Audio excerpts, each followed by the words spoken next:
Hi, I'm Rowan Miller. Let's take a look at the different ways you can use Entity Framework to access a relational database using classes in your .NET application. Entity Framework supports 4 basic development workflows. All 4 workflows are equally valid, and a couple of simple questions can help you find the workflow that's right for you. The first of these questions is something that's outside of your control, and that is, are you targeting a new database, that is, a database that doesn't exist or an empty database that needs tables added to it, or are you targeting an existing database that has already been created and populated with tables? The second question is something totally inside your control, and that is, would you rather create a model using boxes and lines in a designer or by writing code? Let's take a look at the 4 workflows that enable each of these combinations. The first one is Model First.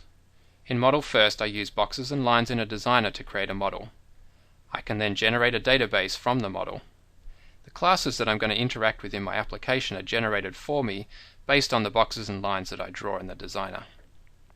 The second one is Database First. In Database First, I reverse engineer a boxes and lines model using the designer.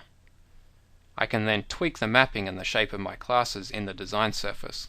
Again, the classes that I interact with in my .NET application are automatically generated for me based on the boxes and lines. The third option is Code First to a new database. In this workflow, I define my model using code. My model is made up of the domain classes that I'm going to interact with in my application, and optionally I can supply some additional mapping and configuration code to further specify the model. Again, the database is created for me from the model. If I change my model, I can then use Code First migrations to evolve the database. The final workflow is Code First to an existing database. In this, I still define my model using code, but this time it's mapping to an existing database. There are also some tools that I can use to reverse engineer this model for me. Now that you know about the 4 different workflows, head to msdn.com/data/ef to learn more about them.